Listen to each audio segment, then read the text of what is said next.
Saudara anggota Komisi 2 DPR fraksi PDIP Hugua meminta agar praktek money politik dalam kontestasi pemilu dilegalkan. Hugua menyebut aturan money politik harus dibatasi dalam PKPU.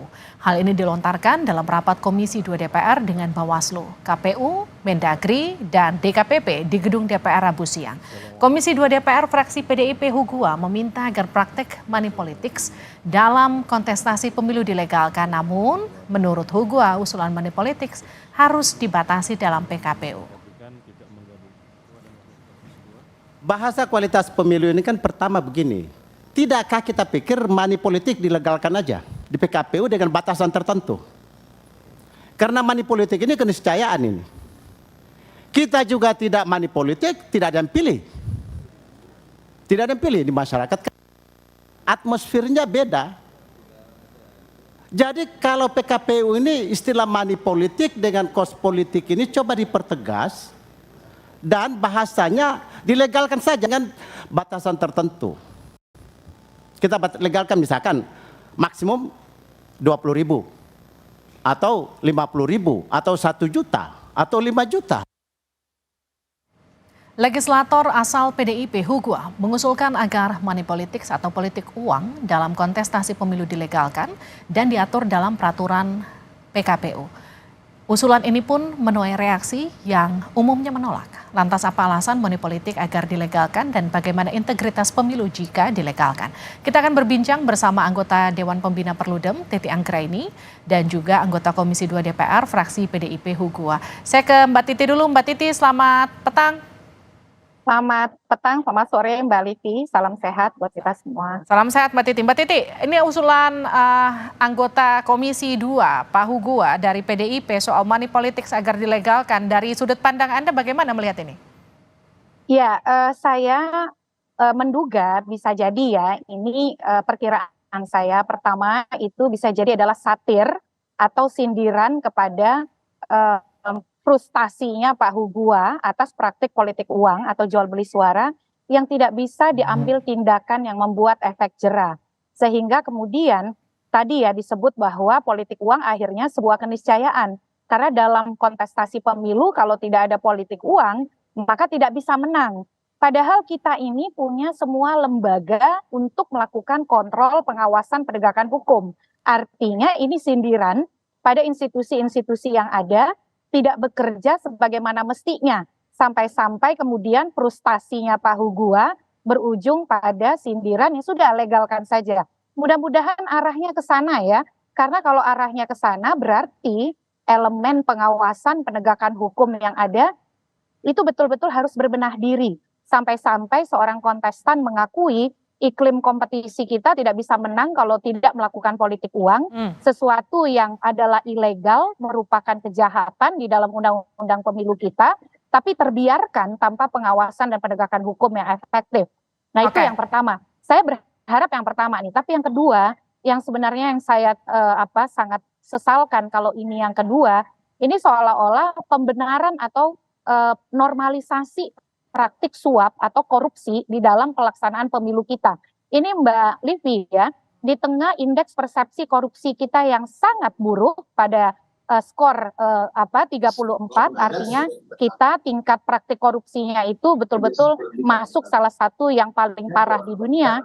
Kalau ini sampai dilegalkan, ini akan menjadi turbulensi pelegalan praktik koruptif lainnya. Dan ini adalah bisa dikatakan ancaman besar bagi pemilu kita. Pemilu dan demokrasi kita berada dalam alarm bahaya yang sangat besar.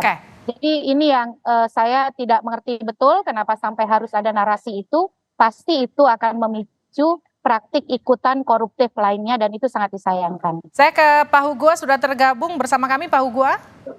Ya. Baik Pak Hugua, tadi kita berbincang dengan Mbak Titi.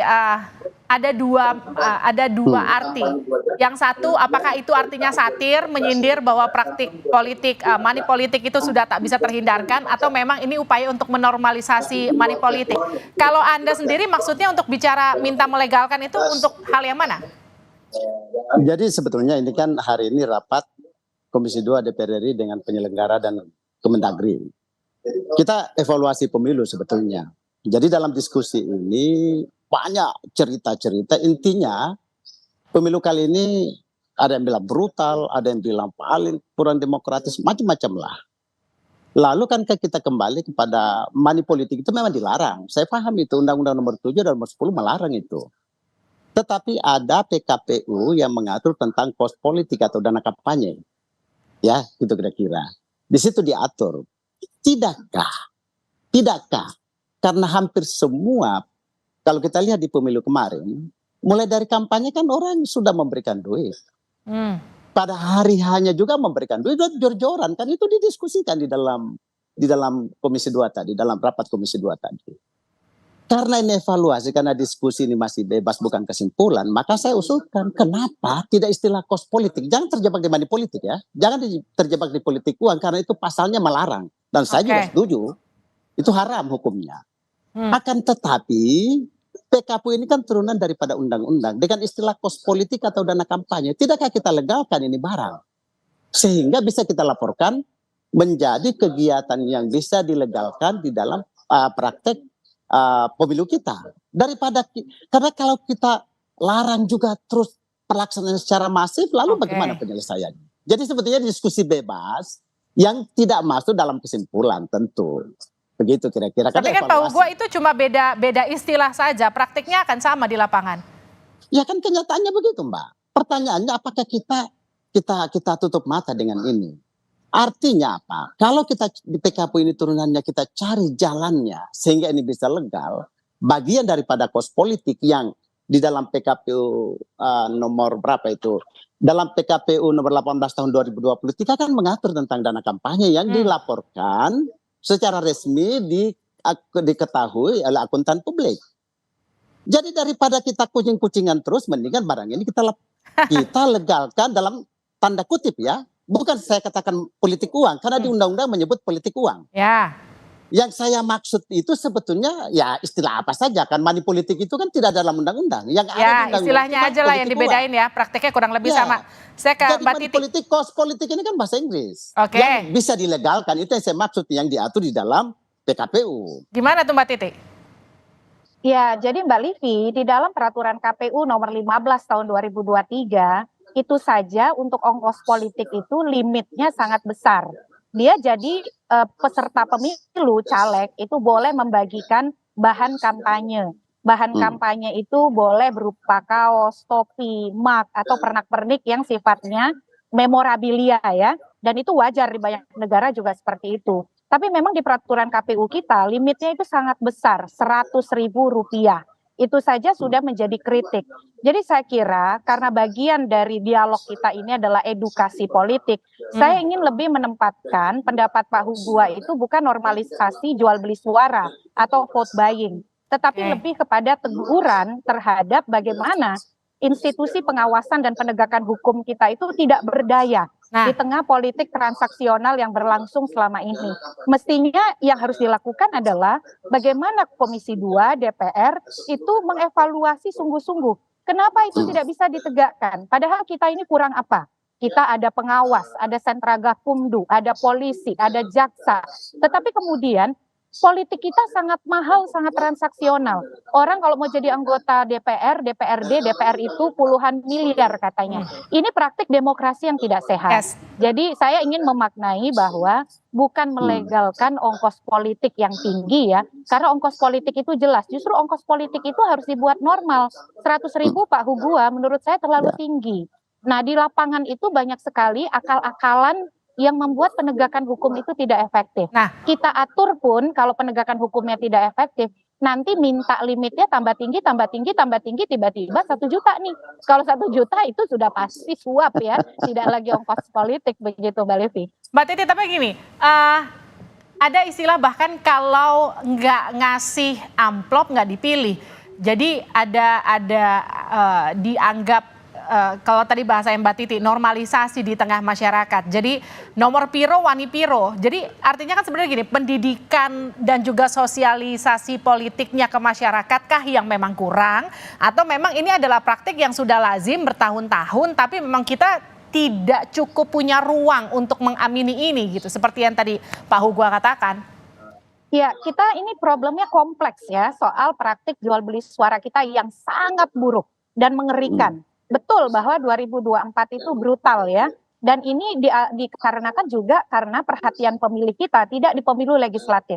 Pemilih kita itu terlalu terpukau, terfokus, terkonsentrasi di pemilu presiden.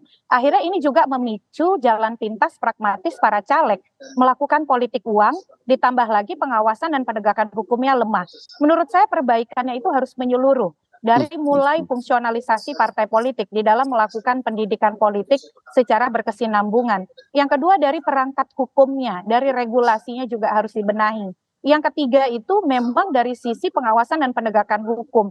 Kenapa sih ya kita itu selalu terjadi keterputusan antara norma dan penegakan norma.